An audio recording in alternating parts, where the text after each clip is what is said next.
hitting the torture rack on the Great Khali. They're like, oh, we're going to torture ride the Great Khali because I body slammed the Big Show. You want to practice it? Khali's like, no, brother, I got you. No, brother. I was like, all right, let's see what happens.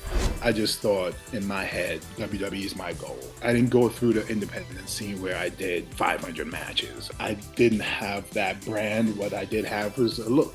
After we did a Mexico tour, Triple H would tag along in my workout, which was like freaking Triple H working out with me. One of the fans going to the gym would be me, Triple H, Big Show, Undertaker. Not only my fanboying in my head, but I gotta be cool, you know what I mean?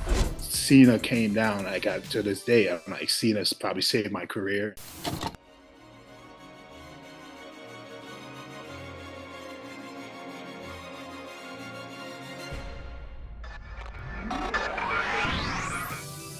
Rewind, recap, relive. Woo! That's what the world is watching. My guest today is the personification of domination. He's now dominating the personal training world, and I know if I wanted anyone to train me in the ring, it would be this guy. A former WWE Intercontinental Champion, and depending how you look at it, still the ECW World Champion.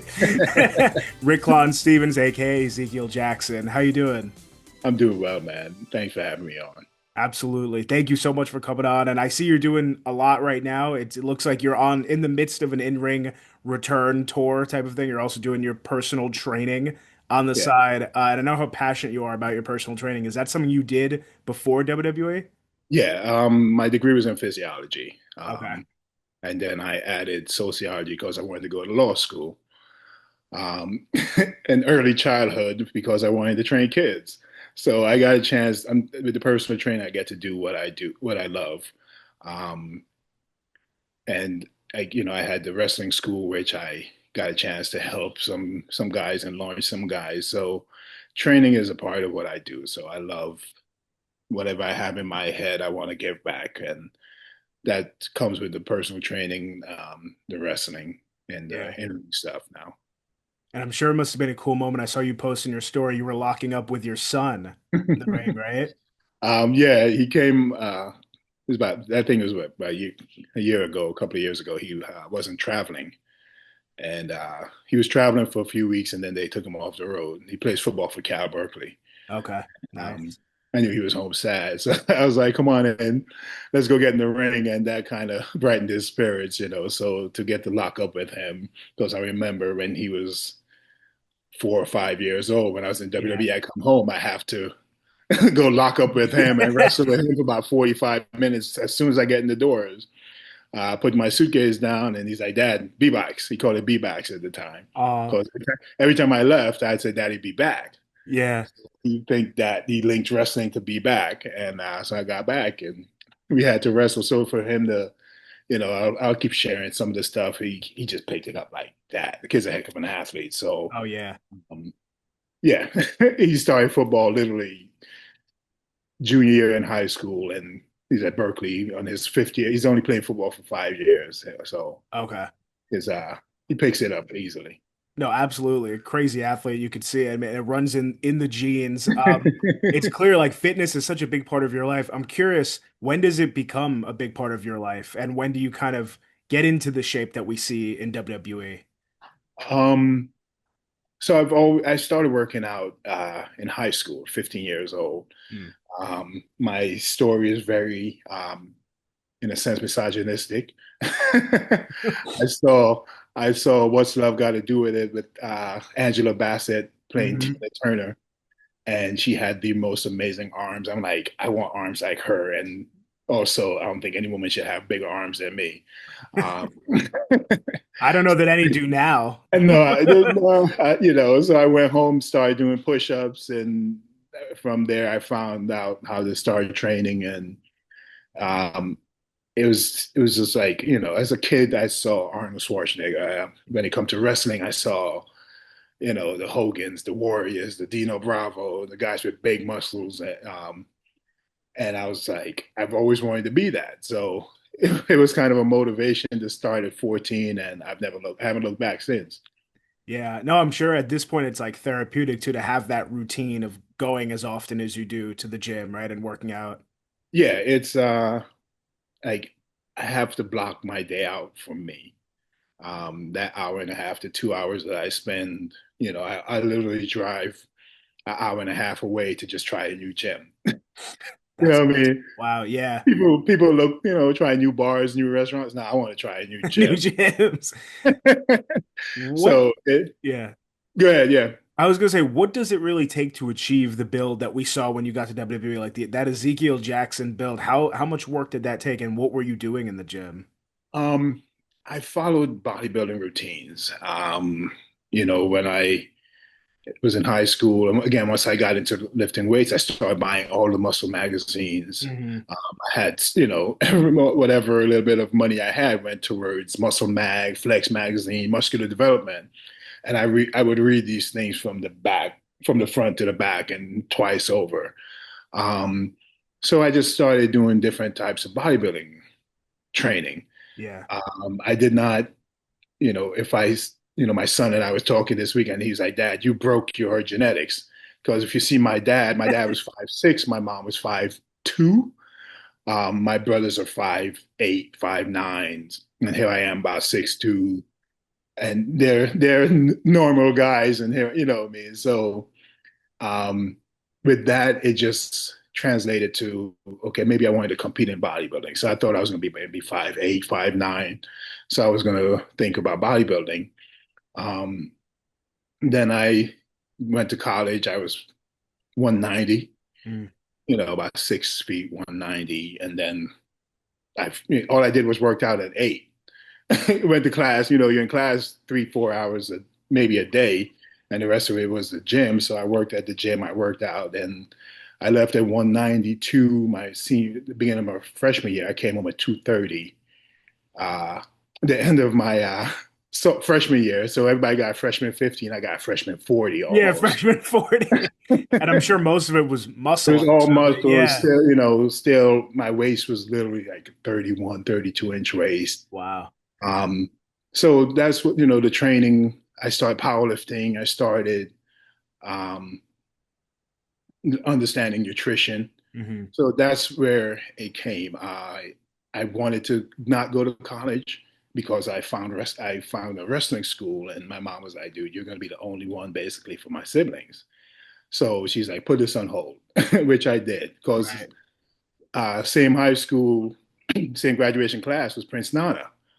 Oh, uh, that's so from cool. John Dewey. So I went and saw him do a match, and I was like, oh, you know what I mean? So Yeah. my mom was like, please go to school, get your degree, and then after. So that's what kind of, the workout came in.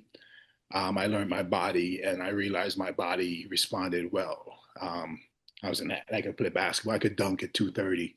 Oh, yeah. Um, that kind of stuff. I tried out for football, and I was running like a 4.69 40 at 240. So my body I was pretty athletic. Um, and I never got into team sports, which I kind of regret now because I can't even sit and watch a sport on TV without getting Getting hyped. intense. Yeah. So, but my body, I was pretty athletic. The muscles came, and when the time came, I applied it to wrestling. Yeah, and it's cool that wrestling was like in the back of your mind too as you were going through college. I've heard you say when you got to WWE, were you still kind of training here and there? Were guys asking you for workouts and like who were you training with in the gym? But NXT, not NXT, FCW, everybody did their own thing, Mhm. but a few of the guys at the time would come and work out with me. Johnny Curtis, Yeah. Fandango. Yeah. Um, but all the guys, we get a chance to work out because you had practice from 9 to 2, and then you got to go try to lift weights after that, so it was hard. Um, and I think I lived further than everybody else. Everybody else lived closer to the school, and I lived another hour away. So I'd go home, try to grab my wife, then we try to go to the YMCA and get a workout in. Um, but yeah, once I got on the road, it became easier because you have your car, you go on your own schedule.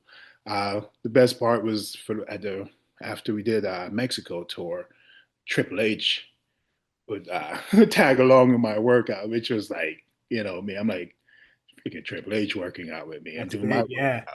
You know what I And mean? this is still when you're in FCW, No, or this is once I got main. on the Okay, main after the roster. tour. Okay. Um, so we were in Mexico. We trained together. Europe, we trained together. So it would be in a but one of the vans going to the gym would be me, Triple H, Big Show, Undertaker, going to work. You know what I mean? It was like Yeah. so I'm like not only my fanboying in my head, but I gotta be cool. You know what I mean? And but I got a chance to learn from him because he used to go work out with Charles Glass and whatever he learned, whatever pointers he would give, I took. Um, and I just did what I did. So that was really cool. Yeah, that's awesome. What an opportunity. It's cool when you Yeah, have those when they see something of value, obviously, with the work you put into your physique. They're yeah. like, oh, let's see how this guy works out. That's huge. Would you say along your journey that size made it easy for you before you get to FCW and WWE? Did that make it easy on the independent scene? Because the thing is, I didn't know much about the independent scene. I Okay. was not privy to, because I graduated college. I was working as a personal trainer, and I met Teddy the Tank, who used to be a No Limit Soldier with Master P on Okay. WCW right before they shut down. And he told me about the school at IWF. So I went there. I was about 280. Um, and so they were like, "Oh, come on in, and we'll train you." And like I paid my monthly dues or whatever it was. But at the time it was Homicide, Low Key, Yeah. Xavier, J Train, Layton. I don't know if you know, but the Grim Reaper, and so all Yeah, these guys yeah. from the This dog. is a big New York crowd, right? This is that, yeah. So, Yeah. but every Wednesday did go to JAP, but I never knew about JAP, so I never get to go to JAP. Once a month or so, they go to WXW or in Mhm. Alpha's place, um, and they would do ROH, but I was never brought along, so I didn't know the deal of sending a tape out to a promoter and hoping a promoter wants to book you. I did get some weird offers from certain promoters that, you know what I mean? Um, but I didn't know much about the independent scene and the sending tape to try to get a match. So all I did was the Doghouse. Yeah. Um, every Saturday they had a show, and every couple of months they'd have a big show, and so you'd have your blow off, and so I didn't know much about the independent scene until the Doghouse closed down. Then I started going to ECPW, which is Gina Caruso out in not Parsippany, but somewhere out that way in Jersey, and he would put me on his shows, and you know. But that was it for me, independence. I did that. Then there was a place in Harlem that I did some stuff. It's cool to get paid $50 to wrestle. Yeah. You know what I mean? But again, I didn't know the deal about. I just thought in my head, WWE is my goal. I know I look good, decent. I could work, um, and that was it. So I didn't know. I didn't go through the independent scene where I did 500 matches, or you know what I mean. So Yeah. by the time I got to WWE, I didn't have that brand. That brand. What I did have was a look, and I was athletic. So that's what I think I built off of. Yeah, and I feel like you were in a great spot to hone in on the rest of the stuff that you didn't get from the independent scene being in Yes. FCW. And we've heard so many stories of early day FCW. I think Heath Slater tells a story of like it was some type of supermarket warehouse The slash warehouse. Yeah. wrestling. Yeah. Like what were your first reactions walking in, being like, okay, I've gotten to WWE and then seeing FCW? So I first went to Deep South. That's Okay. where Heath and a bunch of the guys were, and I was there. Um, I got there March, no, probably early February, and in 2 months, 3 months maybe, they came in. Johnny, we had a meeting. Everybody went home, and then it's like everybody needs to be back at the Deep South. Johnny's like, we're shutting this shit down, basically. Um, some of you guys, he's like, some of you guys are gonna be in Florida, some of you guys are gonna be in OVW. The guys are getting ready to go to TV, go to OVW. The newer guys will be going to Florida. I'm like, oh, okay. So I had to call, we just moved from LA to Georgia. And I'm like, okay, so we'll wait and see what happens. So we kind of had a month off Okay. um, to as they were figuring stuff out. But I ended up at FCW. We got there probably like a Thursday. The Monday we had our first practice, and it was in a baseball arena, like a baseball hitting. You got batting cages and you got two wrestling rings. So Okay. people are hitting balls over here. You got two rings. And after about a month there, that's when we moved to the other space where you had three rings and a bunch of canned goods on the side. um, but again, it's like you're getting paid to train. Right. So you just have to, it's like, and the way I looked at it is like, not much medical schools giving these, or law school are giving kids an opportunity to make a possibility to make some good money. And that's how I took it. Like, my son was young. Uh, my wife is home all the time, and I feel like now I can sit back and be like, God, though, the things I put her through. Right. Um, we only had one car, you know, and so she'd be stuck in the house, and I come home and I'm tired, and like I know she wanted to do something, and I'm like, you know, so that's what that journey there was like. We're in the WWE. There's a possibility to make money, and that's the way I looked at it. It wasn't like I expected to come in and be wealthy or Yeah. rich, right? I was like, okay, they're telling me this is an opportunity. It's a launching pad to earn money, and just be ready, do the best you can, and just try to get called up. So it was cool to see like the referees getting called up. I think at the time, one of the first people, once we moved down there, was Kofi was going to ECW, and Oh yeah. see some of the guys up top of the major brothers. They were, Cardona and Myers were getting TV spots, and so it was really cool to see that and be like, man, okay, me next. You know what Right. I mean? So, Exactly. Yeah. when's my turn? But I knew I needed to be honed in Yeah. because I didn't know I worked solid. I was athletic. I moved too fast in the ring. So I had to learn how to be my size. It's because in the doghouse we train strong style. And it's like, who might get knocked out, who might not get knocked out if you're in the wrong position, who might chop the hardest, whose clothesline might, you know what I mean? So Yeah. that's the style we worked. So now I had to learn how to use that presentation, but make it for the WWE because you don't if you're wrestling somebody 4 days in a row, you don't want them to be like flinching when you come in to hit them. You know what I Right. mean? So that's what I knew I needed, and I was thankful to get it. I had Dr. Tom, I had Steve Kern who taught me that intensity. Dr. Tom got me in shape. um, then you had the guys coming through different conversations. You got Bret Hart coming through, Ric Flair coming. You'd show up any day, and you know, within my first week, Jim the Anvil Neidhart was like, "Hey, I want to get in the ring with you." I'm like, "Yes, sir." And he just showed me how to make it look right. You know what I mean? And just simple work in that one time with him. He's a big guy. This is Jim Neidhart, and I got a chance to feel that how gentle he was, but looking intense, and that like completely helped me. Oh, that's insane. I can't even imagine. And it's just such a cool environment you were in. Do any specific matches stand out from that time? At FCW, Yeah. um, so I think they had always seen something for me that the matches they were putting me in was, I think a lot of it protected me. Mm.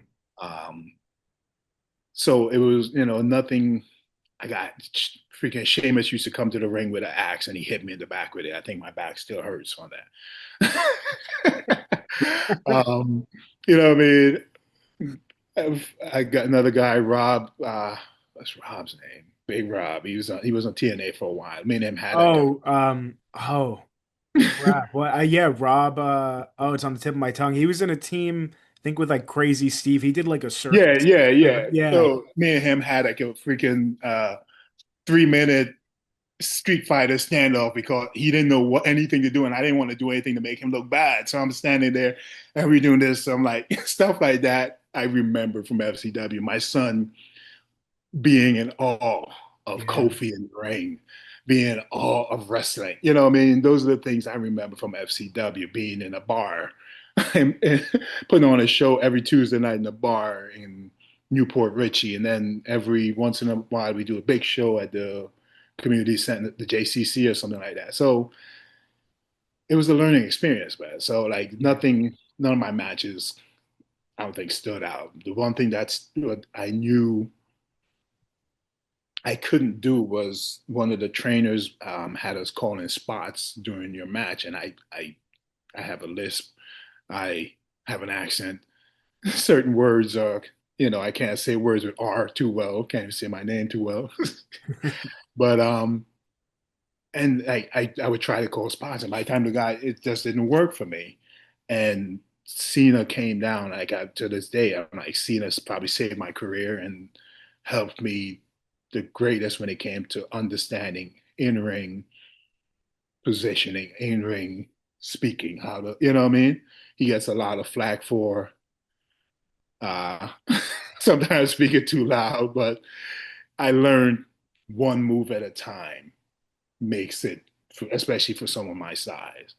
And he was like, he was there preparing for this MSG return, I guess. We didn't know.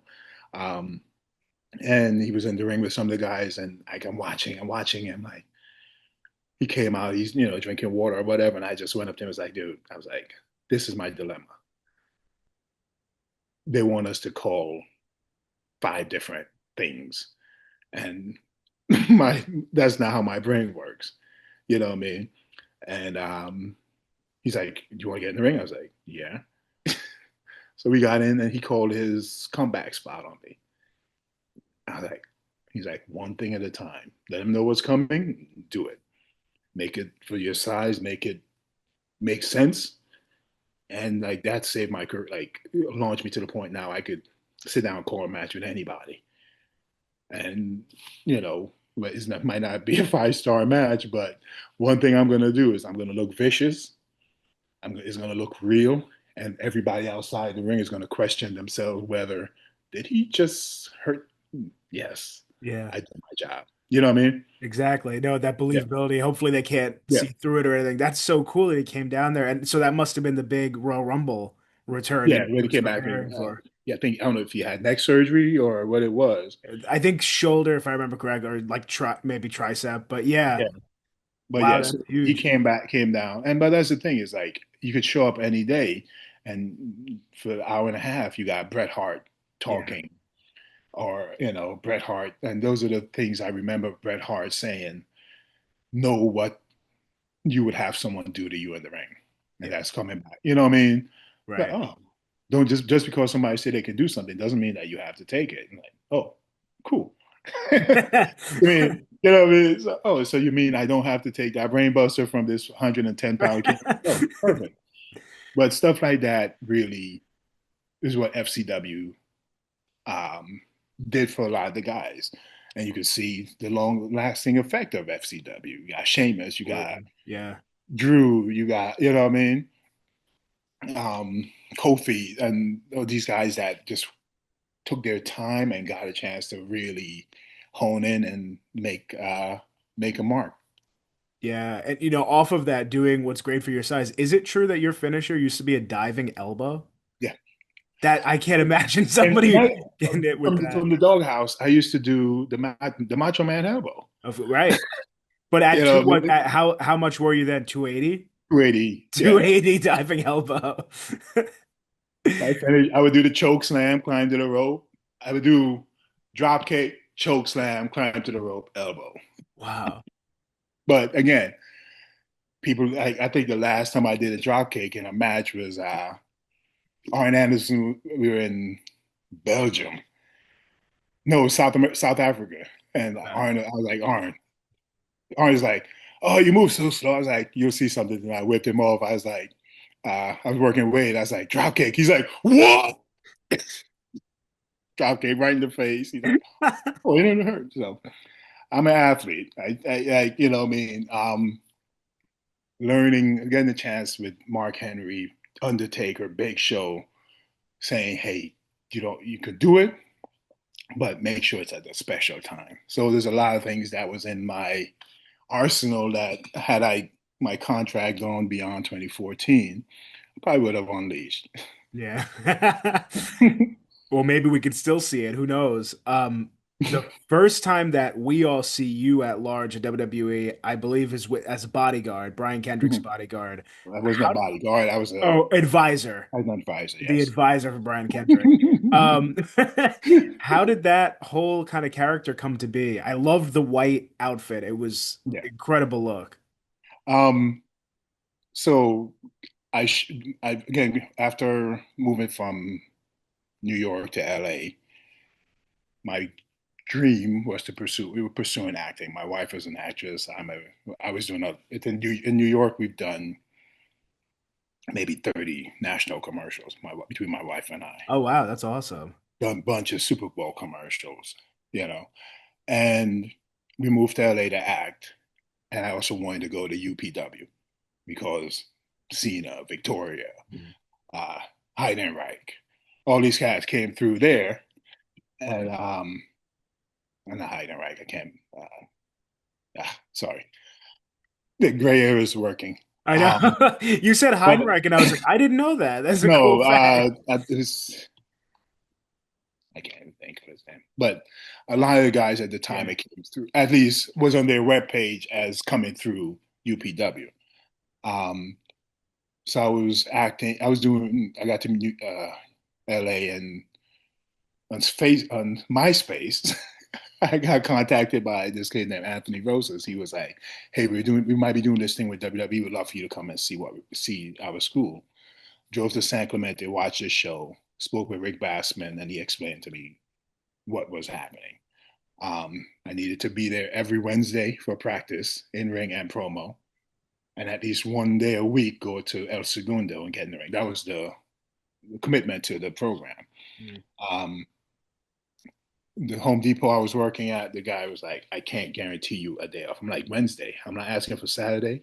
I'm not asking for Sunday or Friday. I'm asking for a Wednesday. He's like, I can't guarantee you that. I was like, oh, I guess I'm quitting. Yeah. Um, called my wife, hey, I think I just quit the Home Depot.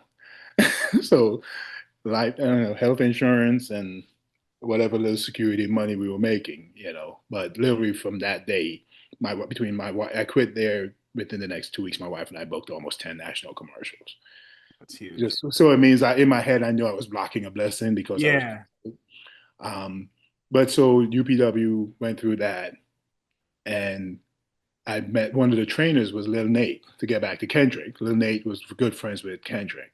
So Lil Nate, every time I saw Kendrick, I'd be like, hey, when Nate texts me, he always said, just say what's up to Kendrick. He's like, so Kendrick, I came in one morning and Kendrick was there, and he was like, oh, I told him, Lil Nate would say, what's up? He's like, oh, I actually came to talk to you. I was like, oh, okay. Like, can we talk? I'm like, sure. I think we went to a bathroom. We were in the new building. The bathrooms were up. We're Had better FCF. than the warehouse. It was still a part of the warehouse, but they put up walls and Oh, separated okay. it. So we went in the bathroom. He's like, I came down here because they want to do this thing and wanted me to get a heater. And they're like, come down and look at the guys. And I was like, there's two of you guys, but I want you. I was like, oh. So it was really, he chose me out of another dude that was bigger, you know. Um, so, but that's how we went with that. I was like, so what do you want me to do? He's like, I don't care. Figure it out. I'm going. I'm going to the beach. So me and my wife talked, and I think at the time Kimbo Slice was really big on the fighting scenes on Right. YouTube, and Suge Knight was always in the back of my head. So I was like, I could go with the red. I bought the red uh, sweatsuit, but I also bought the white linen. And MVP saw the white. He's like, go with that.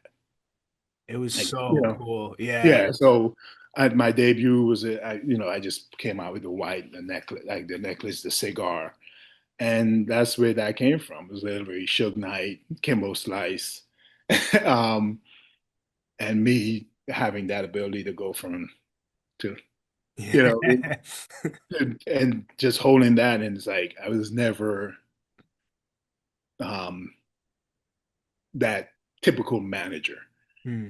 who was overreacting to stuff, like, what I mean, or trying to help. Like my help was, I'm gonna stand in your way. Kendrick is gonna come around me and punch you in the face. Like I never put my hand on somebody unless it was time. Right. And that Yeah. was a gift from Edge. Oh, really? Edge was like, if he puts his hand on somebody, they should be done. So if he hits them for a cutoff, the match is over. So that, like, stuff like that, where again in this business, there's so many people want to help you, but it has to, until you learn how to take enough to make it make sense, you'd be going crazy trying to impress everybody. And a lot of people's feelings are not going to get hurt because they understand that it has to make sense for you. So with MVP saying, "Hey, you should go with the white," Edge saying, "Don't hit nobody, just be a presence." That really, for that first 4 to 6 weeks of Ezekiel Jackson on TV, um, was that a combination of what people put into the character. Yeah. No, absolutely. And it's really cool that I think WWE let you take the reins creatively, at least as far as like the outfit and Yeah, kind of what you were put in there, because we hear so much of the time that they were very involved with yeah, people, on screen, at least what they were showing on screen, but it seems like you were able to kind of do most of it yourself. because it was a presence, man. It wasn't Right. like, when my character came out on TV, standing next to Kendrick. First of all, it was like, holy crap, who's that? Yeah. No reaction, no, simple things like I would take Kendrick's jacket off.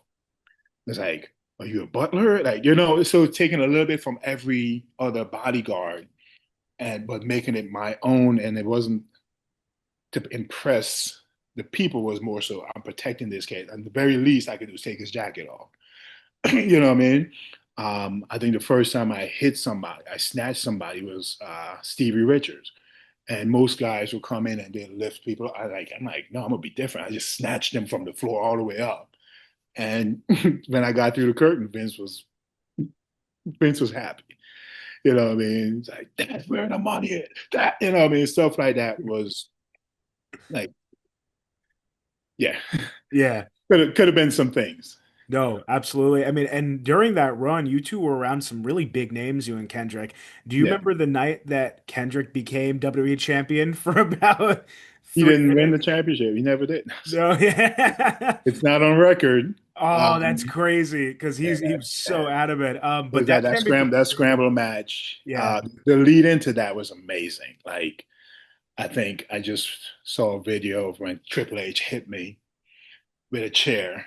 I think, MVP, Shelton, we were beating up on uh, Jeff Hardy. yeah, Triple H came in and hit me with a chair, and it's like I could have took it, but I'm like, this is a chair from Triple H. I don't care. He's the champ. So I fell into the rope and took a second and started, and you heard the crowd was like, even as we went off air, and I was outside, like the camera guy was like, "Don't leave yet, don't leave yet. There's something here." Like, you know what I mean? So everybody was feeling it, but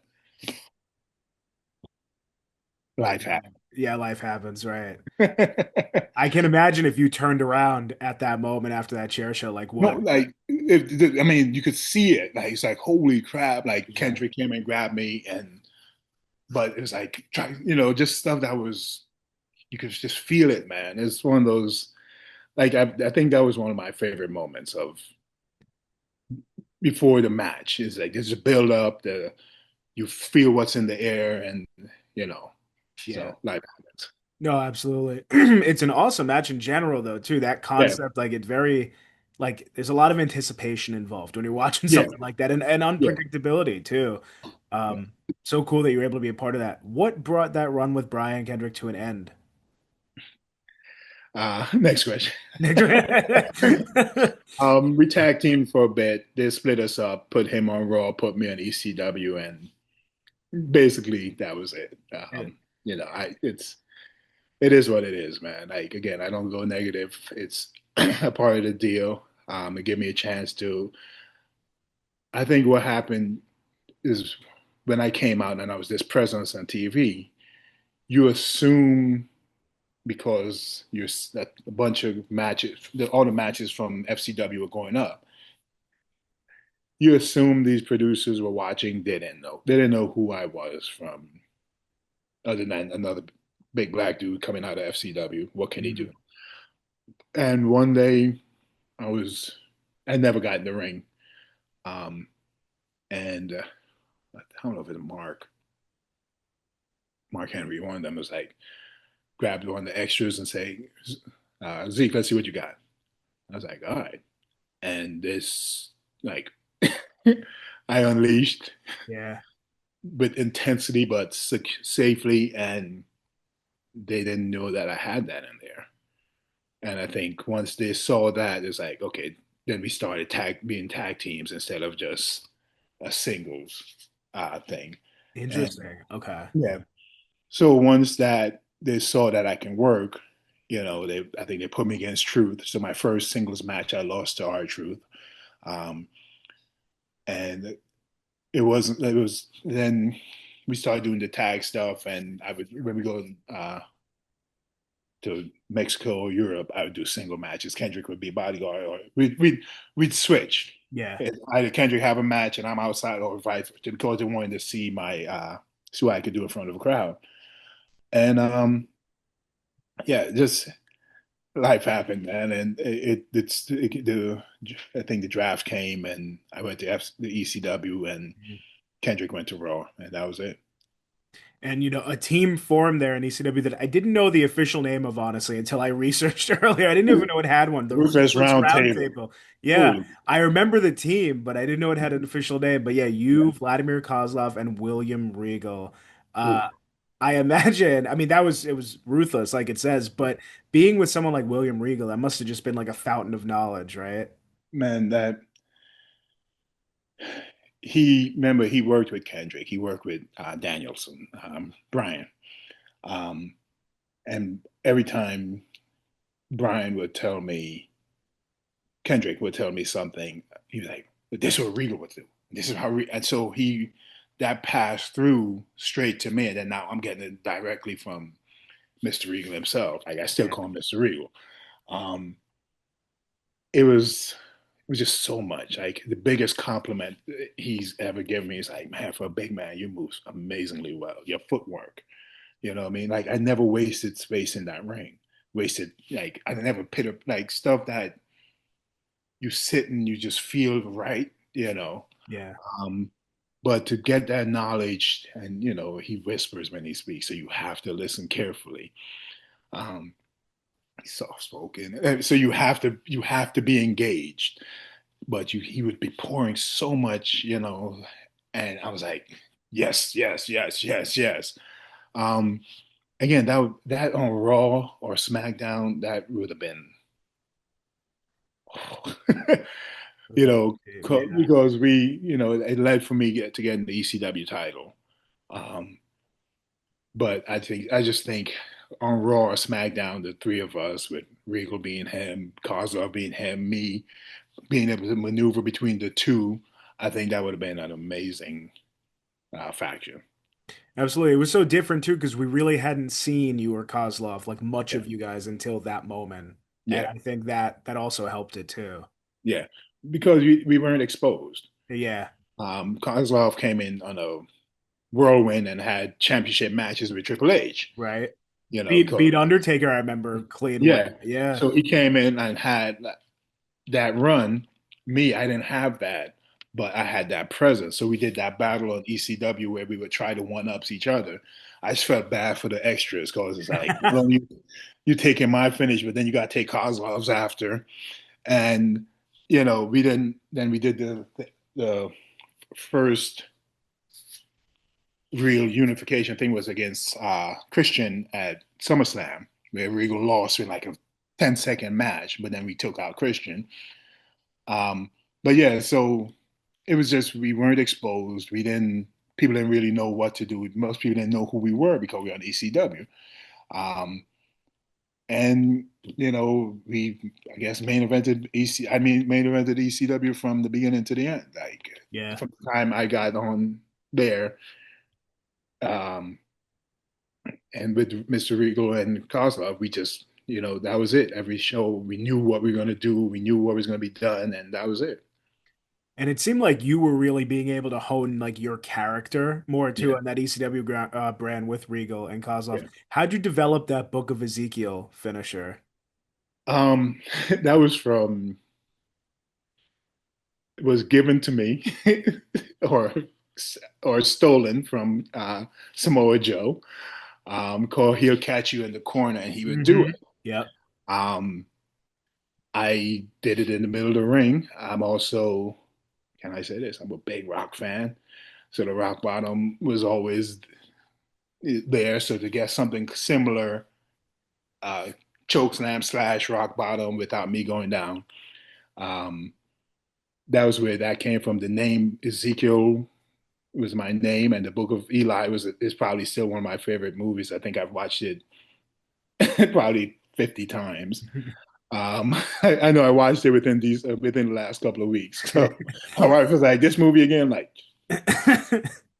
um, but yeah. So that's the Book of Ezekiel. We were trying to come up with finishes for my first match, and Luke Gallows is like, "Dude, this will work great for you." It's like, Samoa Joe catches them in the corner. I'm like, yeah, and I did it to my extra. It's like everybody's like, "Yep, there we go. That was it." Literally, that's how.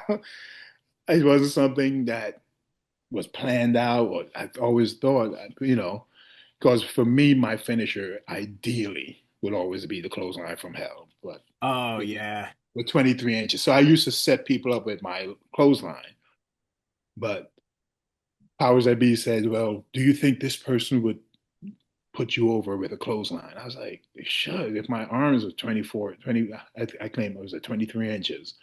I'm like, 23 inches coming at that speed around somebody's neck, it shouldn't be so." But that's why we end up with the Book of Ezekiel after. Okay, that's so crazy with the clothesline because that's what I was gonna ask too. Is that's so synonymous with you, even though it wasn't your finisher? That especially in the corner when you Hmm. shake that arm and then come Yeah. out from full speed. I love that. So that was why I did that. But I also didn't do, like, I did clothesline, but I also did the Vader splash in the middle of the ring. Yeah. Um, but I was also Mark Henry, so he kind of got mad at me for doing it a couple of times. But it's my big brother. So we got to talk to, actually texting him tomorrow. Yeah. Oh, that's great. No, that's awesome. Another part of you that is still so catchy to listen to is your theme song. And I think you get it when you get to ECW. It's honestly, I mean, as a fan that really grew up watching like during that time, So, um, how old are you? 27. So that was Okay. so I really enjoyed that song. I was listening to Yeah. this leading up to this interview, and I'm just Yeah. curious when the first time you heard that song was. I was going to debut at ECW. Um, we were in Bakersfield, and uh, what's his name? The producers, Kevin Dunn's, I don't know if she was an assistant, Kasama, was like, "Oh, you want to hear your entrance?" I was like, "That'd be nice." So I went to the truck and they played it. I was like, "Holy crap, that's badass!" Like, you know what I mean? And I remember the Brawl for All, and I can remember, I'm like, "But this is hitting hard." So it's like, yeah, that was the first time I heard it, and it debuted that night. And all the Twitter people came out. Was like, "Oh, he copied the Brawl for All." I'm like, I didn't copy it. I don't make the music. I They thought just you were back there mixing it yeah, like up. yeah. I'm gonna take from this. I'm gonna take from this. I'm like, no, I just showed up and enjoyed. Like I just every time I post it, people like I got a few people running the ropes. I think it's almost at 1 million views Yeah. uh, of me running the ropes to that song. But yeah, it's an epic song. I love it. No, it is. When's the last time you listened to it? But 20 minutes ago, just the part where it was on the because I posted it on a video. Right, right. And it just keeps repeating as you're reading the comments and trying to comment back and be nice. But yeah, I haven't listened to the whole song in a while. I bet you know it just as well as the Book of Eli, though. That's Possibly, yes. Don't ask me to rap it though. no, No. I will not. I will not. Um, can you take us back to the night that you beat Christian for the ECW Championship? Um, it was in Kansas City. I showed up, and I think sadly, what kind of overshadowed the finding out that I was going to go over was I think my wife got a check, and it was really big check. And we did a tour, and she was all happy about that. I was like, "Oh, but I'm winning the championship." She's like, "Yeah, great, but this is what's on." Like, great, you're gonna be champion. You know what I mean? Um, it kind of like it also was kind of bittersweet because like I knew NXT was coming up right after, and it seeing the day, the rehearsals and the stuff throughout the day. So finding out like I thought Rumble would have been great for me. I think it would have launched me great for Mania or something like that. Um, but whether, like you said, whether if you're an optimist, you'd be like, man, you're still champ after 12 years. No, it's Exactly. 15 years. You know, if you're a pessimist, like, oh, you lasted 90 seconds as champ. So whether or not I've been a world champ, um, and an amazing brand. Yeah, it wasn't what it used to be. To be honest, I never really watched the original ECW because I couldn't find it on TV. Totally fair. If you weren't up at like Um, 3 a.m. yeah, On so certain channels, like you missed it. I had a job and I had a life and but I knew of the Sandman, I knew of the Rob Van Dams, you know what I mean? Yeah. Sabu, I knew of the guys, but I never got a chance to watch to the level that some people did. So when I'm criticized like, oh, you're not the real champ, I'm like, yeah, but I am a champ. That's one of the matches I think I want, me versus Rhino somewhere. Oh, that'd be great. Yeah. Somewhere. Maybe I'll book it myself. I don't know. Maybe one of the on the tour now. Yeah, I did they still promote you like after that ECW ended as a ECW champ for a while, or no? It was just they did. No, they just like they didn't even. I think the next week I was at SmackDown and they showed me coming in, but they never showed. I don't think they had the belt or anything in that package. It was just like ECW is done. We're gonna move on. I don't think anybody's ever mentioned it on TV since then. Since I won it that night. right. Um, but again, like you remember as a kid that bittersweetness of like, man, this I'm supposed to really enjoy this, but it's like I didn't get the pictures with the belt. I came through the curtain and it's like NXT is next. This is what's Um, so that was that bittersweet moment. It was like, man, whether you can't take it away from me, you know what I Oh, mean? exactly. But it wasn't to the level that you saw when Shawn Michaels won his first championship. Or you saw one, you know what I mean? It Yeah. wasn't to that level, and for me, that was kind of bittersweet. So did you immediately give the belt back as soon as you came through the curtain? Uh, yeah, no, I'm actually looking at one right now. Oh, nice. That's I good. got my mine's just sitting up there. Yeah, So, well, still, I feel like it's a answer to a trivia question that most wrestling fans know is that Ezekiel Jackson was the last ECW champion. thank you. A I very cool appreciate moment. Yeah. it. And then, you move to SmackDown. I feel like that's when we start to see some of these crazy feats of strength, Yeah. even more that you're able to do. I got to hear about hitting the torture rack on the Great Khali. Oh. It looked crazy. Can you take us back to that moment? Oh man, was that in Canada? I think it was in Canada. Um, Again, same. I at that point where I think I was in limbo, where I didn't know if they knew what they wanted to do. This was I don't know if I can remember. I think this was after I'd lost the IC title. So they were kind of just in limbo, seeing what I can do, what I wanted, Yeah. and they're like, "Oh, we're gonna torture the Great Khali," because I body slammed the Big Show, Yeah. you know, um, and I'm like, they're like, "Should you want to practice it?" Khali's like, "No, brother, I got you. No, but I'm like." All right, let's see what happens. Um, I did have a torn quad about a year and a half ago, so we'll see. And but yeah, like a couple of things in that match that if I look at it, I'm like, man, I wish I had done this. And hindsight is 2020. Yeah. And getting him on the side was weird, but I can't understand because he's a big dude, and I didn't want to drop him on his head. But like I'm if I can brag or pat myself in the back, and I'm 2-0 against the Giants, and so Yeah, you are. I pinned one and I tapped one out. So That's awesome. And you ended up doing like a decent amount of stuff with the Great Khali. Your paths crossed a bit during that we time. started dancing together. You started dancing. Yeah. So culturally, I grew up in Guyana. Guyana is 52, 53% Indian. So I'm a very big fan of Bollywood.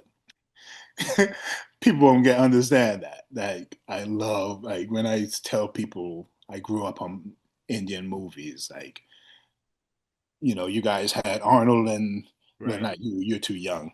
No, Guys my I know age, Arnold. guys my age had Arnold and Sylvester and Chuck Norris. Me, I had Amitabh Bachchan, I had Mithun Chakraborty, and I had Govinda. You know what I mean? So that's what I grew. Like I saw the other movies, but Wednesday, Friday night, and Sunday was Indian movies, and I saw them all.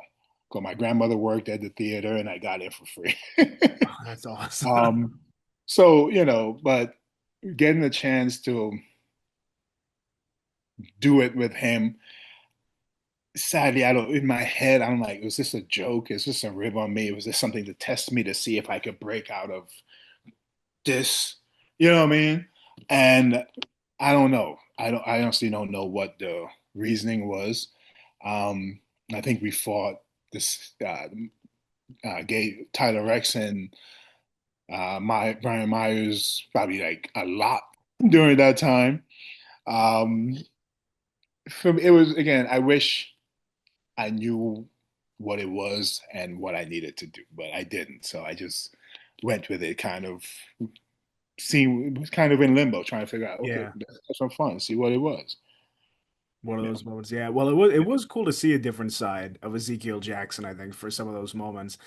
But you mentioned it before that you body slam Big Show. You also suplex Big Show. Yeah. And I'm curious which one for you was more challenging or like a pat on the back, feat of strength, the body slam or the suplex? Body slam. Well, I'll share a little bit. The body slam was, you know, I held him up there because I'm like, oh, you know what I mean? Then I launched him. Um, I think because it was on SmackDown, it was the first time I'm going. I think at first time I came back after I came back from my quad injury, I did the Bragging Rights pay per view. Then I disappeared. Then we were in Birmingham, and I was approached like, okay, this is what's happening. Like, cool. Um, but the body slam for me in my head, I'm always on, Hulk, Andre, So for me, it was like that's where I think that made a lot of. I enjoyed that more. The suplex, however, I did it, but I popped my pec. Oh, wow. Um, and a lot of people that know. So that's why I think the breaking news, um, probably why the core didn't get the kind of thing that it could have because I couldn't do much. I ended up being more of a bodyguard for a while because I was healing. Um, but once I healed, that's when we kind of split, and then me and Wade had our thing. But the suplex was like, they're like, well, you've body slammed him so many times. What else you want to? I'm like, I have suplex, and he's like cool. And like the dude is, again, one of the guys that did his best to make me look amazing in that ring, and much respect for him for doing that because he understands business and how to make um just to make the guys look good. Mhm. I didn't realize he did it, for Will Hobbs on AEW. I Right. just saw that until a car. I'm like, this dude is, That was insane. you know what I mean? Yeah. Um, so that was really cool. Like he's still that guy that would put himself out there to make you look good, and I think a missing art or a missing part of pro wrestling is like everybody wants to get their stuff in, and not enough guys willing to submit and just say, okay, I'll let you look good because in the long run, we're both going to look good. And that's what I think is kind of missing right now with some of the stuff I see. Yeah. It's interesting you say that. I feel like watching, because I just watched it earlier, you'd never know that you popped anything out just Yeah. looking at it, because even you hit that flex after too. Yeah.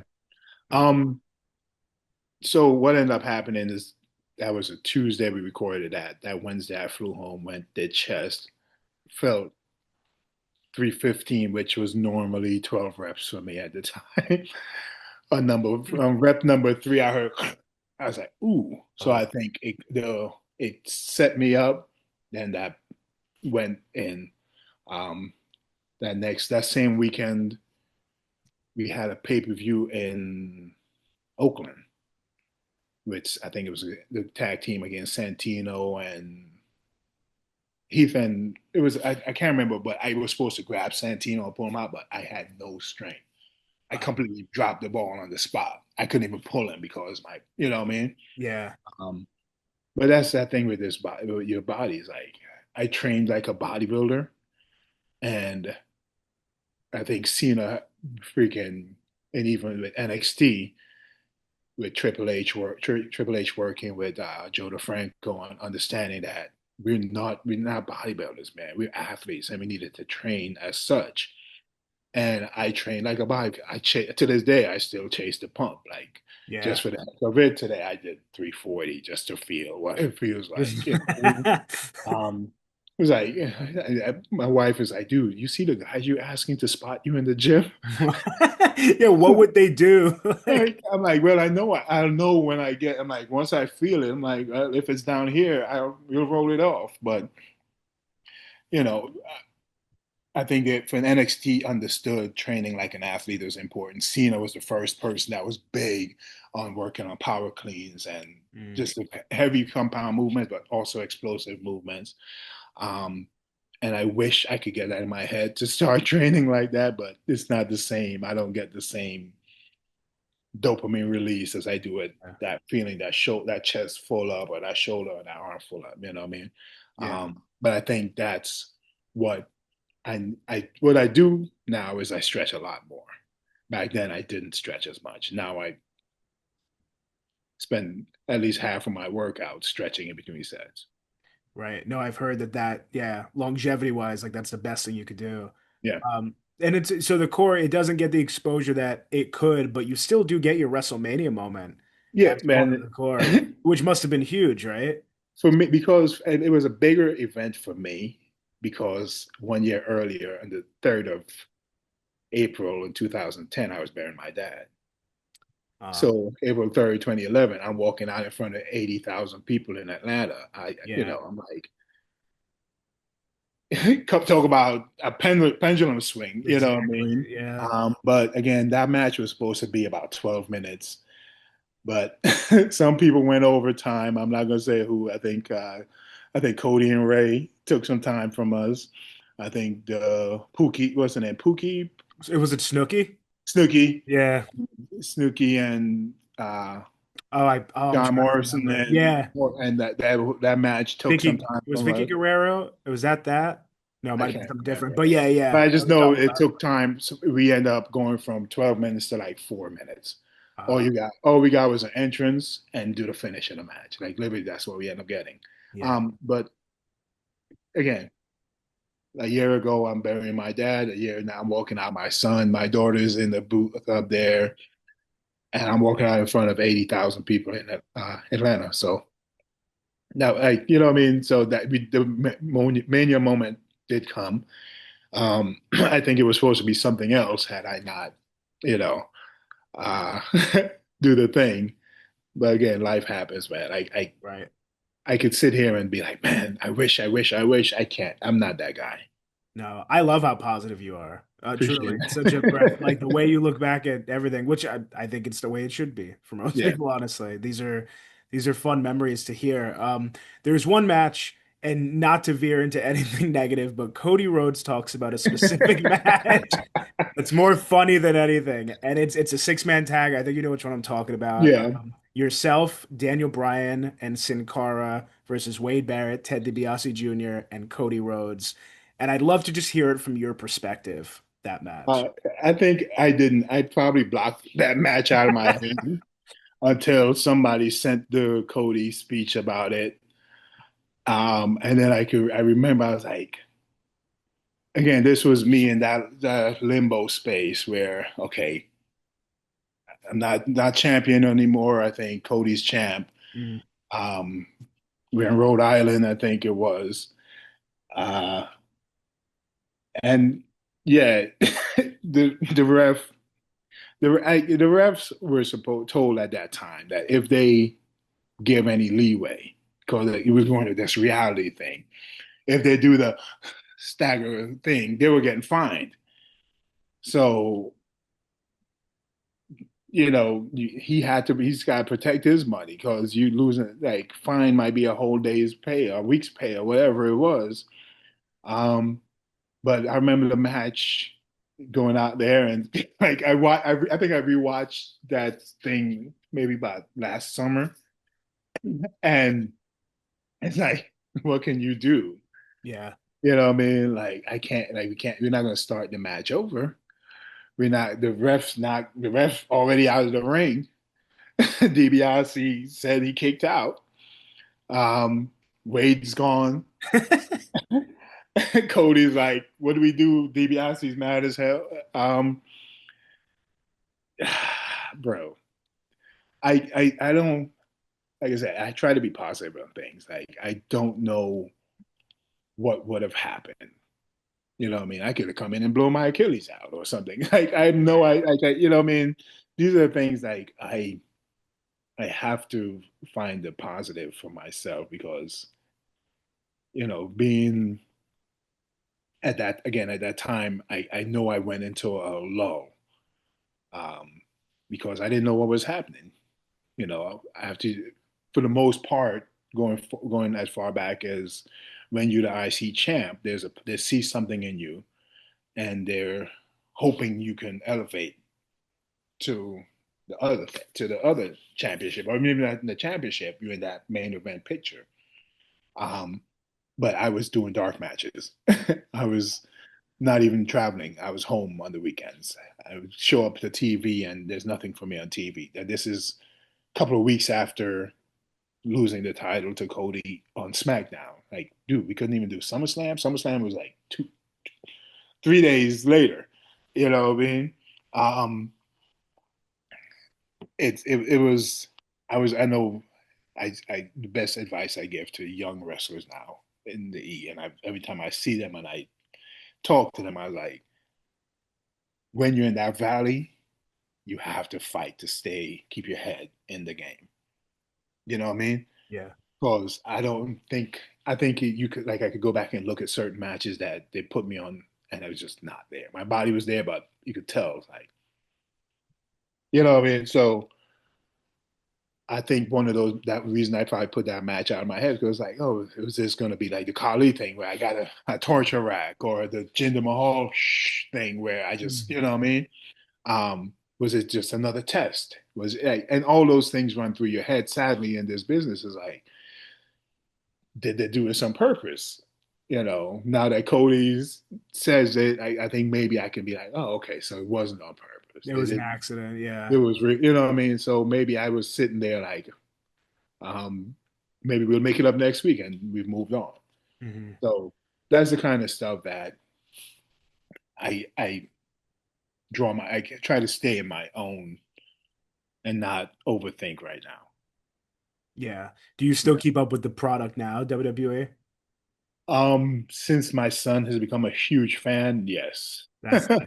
That's He they'll text me, "Did you see this? Did you see?" When they're for a while, I wasn't getting to go backstage, and I found out the reason why. But now, when they're in town, I can go backstage. And I'm that guy now that's like, "Man, I used to watch you when I was a kid," like you just said.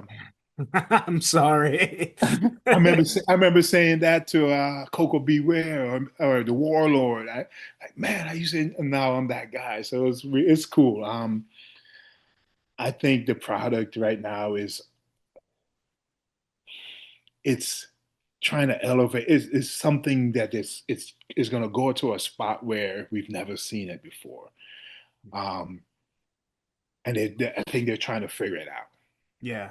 So it's kind of like when we went from the Attitude Era to that Cena era where you're like, Mhm. okay, we're bringing in Brock, we're bringing in uh, John Cena, we're bringing in we got Orton Shining, and we got Edge, and you know what I mean.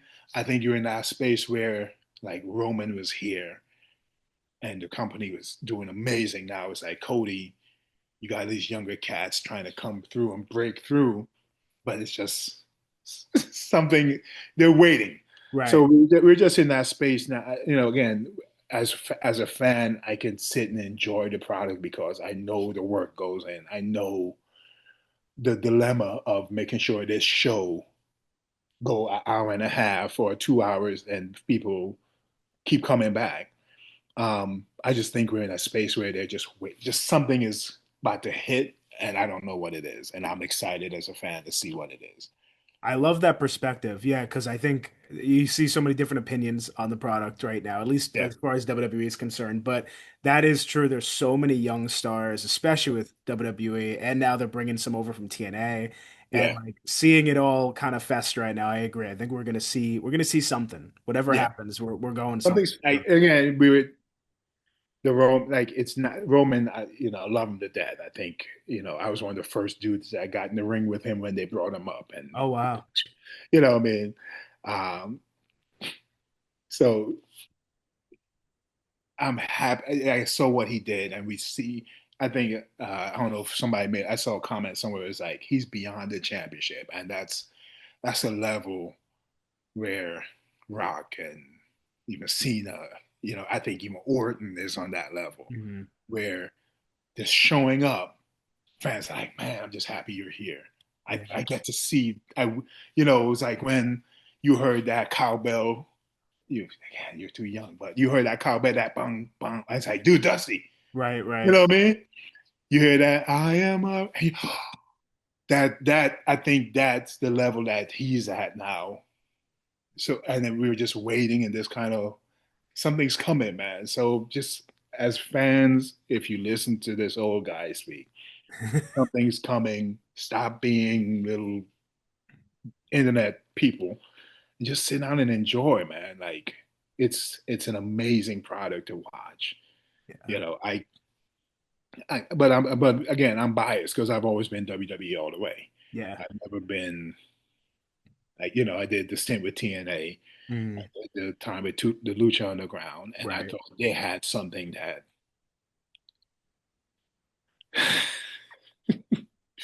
when I smile, it's because there's things that I want to say, but I'm not that guy. So Right. No, I exactly. gotta shut it down. Life happens, right? Yes. Well, I want to thank you as we wind it down here. I mentioned a few times, are you on like a kind of retirement tour right now? Are we going to see some more Rycklon matches? The hard thing, and I complain about this, is that for some strange reason, promoters will reach out to me and expect me to be maybe 150, like whatever they expect to pay me. Yeah. And I'm not that guy. I run a business. I have a very successful, lucrative personal training business. So for me to fly from my house to wherever, it has to make sense. So if you're gonna ask me to come and work on your show, I'm available. I want to do matches. Um, but you also got to understand that whether the fans that you're catering to knows who I am as Ezekiel Jackson, the very least, I walk through that curtain, your people's mouths are going to drop because I'm still 290 pounds of muscle. Yeah. I thankfully dropped about 50 pounds in the last 3 years. Nice. Um, so whether it's going to be nothing like no one else on your show is going to look like me. So don't reach out to me and expect me to lowball me. And when I give you my number, just don't even respond. Like respond and be like, "Hey man, sorry that we can't afford that." Yeah. Like literally, that's real life. That's men like grown people stuff. But if you reach out to me and I tell you my rate and you don't respond, guess what? Your message is there. You're going to reach out again at some other point, and then now I'm going to raise my rate because I don't even really want to work with you. Yeah. You know what I mean? So I am taking bookings. There's, but most importantly, why I did it, why I did it, the outcome, what I wanted to happen happened. Okay. No, you're on the edge of your feet. Sorry, I can't share yet. Okay. But what I wanted to happen happened. No, I'm not in the Royal Rumble. I wish. But That I would sounds think like something in the Royal Rumble would say. I don't think I don't think they're flying me to Saudi Arabia to is it Saudi Arabia? Yeah. Yeah. First year ever. So. No. But what I really wanted to happen happened. And I'm ecstatic to another level. I'm not on the contract. I'm not, but what I wanted to happen happened. Good. And I'm excited for when the time comes. I'll definitely share it, and we'll all be happy and smiling. That's Um, awesome. I'm really happy for you, whatever that is. appreciate that, man. Yeah. Yeah. That's So huge. yeah, this business is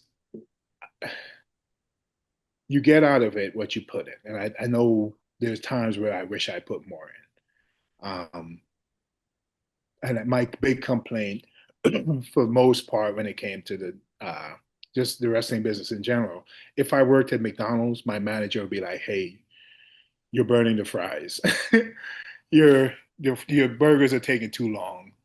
Your order, your manager will come and tell you this business sadly you have to figure it out on your own. Yeah. And some people just don't get it. So I had somebody come to me and say, "Hey Zeke, I need you to be more aggressive." Cool. "Hey Zeke, I need this more from you." Cool. I'm, you know, I'm. You point me in a direction, I understand. But if it's like, "Hey Zeke, what are you doing?" I don't know what I'm doing. Like, tell me, you know what I mean? Um, and that's the hard thing about this business is that you're NXT, you got a bunch of guys telling you and helping you.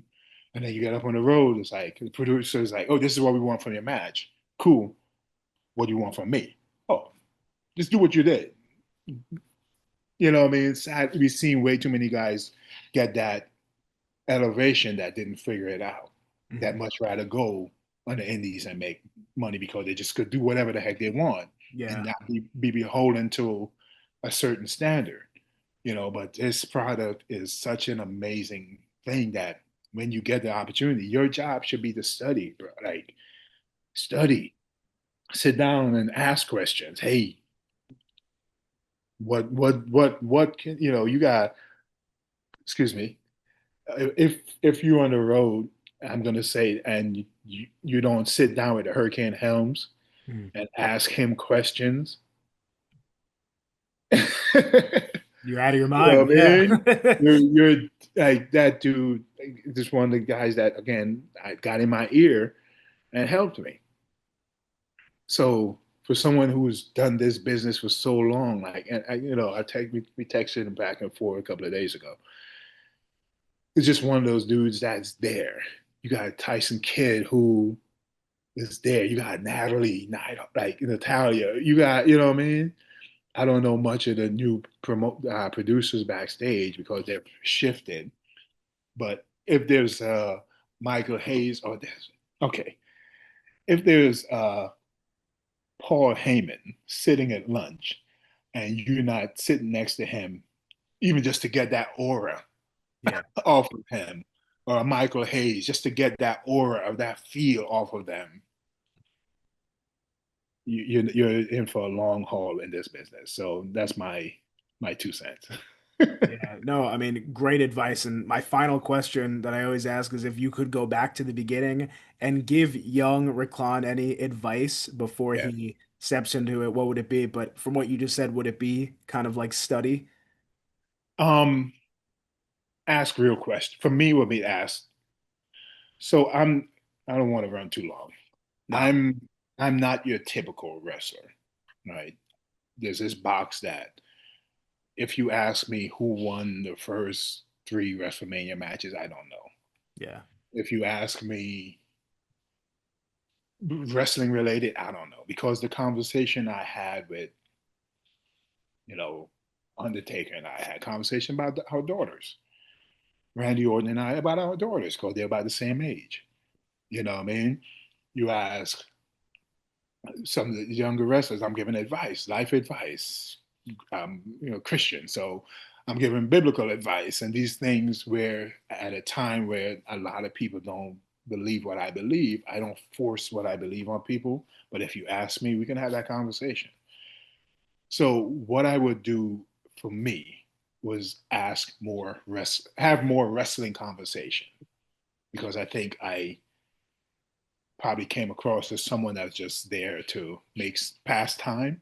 Right. Um, but I studied the business, man. Like I watched every match. I watched when we had live events. I would not move from the monitor until it was my time for my match because I wanted to see, if I could help somebody or how this person, because at that time I'm on shows with Big Show, Taker, Triple H, at CM Punk, um, you know, Nick Nemeth, Dolph Ziggler. Oh, you know what I mean? Oh, these guys who are going, Ziggler is going to give you he's going to give you his all. You know what I mean? Yeah. The reason people are here is to see Taker and hear that gong and watch that. So like I watched that, but I think I needed to participate more in wrestling, and I don't think I did. So instead of just being this guy who will share my heart to you within a second, Yeah. I could have probably done a little bit more wrestling related conversation. And because, I got in trouble, I didn't get in trouble, but I didn't know who Nigel McGuinness was. Oh, And okay. Yeah. he was in a locker room and I didn't know who he was. You know what I mean? So those are the things like because I was an indie guy, I wasn't that guy. And now I know who he is. If I ever see him, I'd apologize for the thing that happened. You know what I mean? But that's the kind I didn't know. But then it's like, Zeke, you didn't know who Nigel? No, I didn't know who Nigel was. You know what I mean? Um, so yeah, I think I would do more wrestling conversation more so than the lifestyle conversation because that was I Yeah. think it probably came across like I wasn't as involved as I should have been. No, that makes sense. Well, and I want to thank you so much. Thanks for being so generous with your time. This has been a really fun chat. No I problem, love man. this. Really appreciate it. And good luck on this tour now. And I'm, like I said, happy to see that everything is going the way that you wanted it to go from Yeah, this. yeah. But thank you.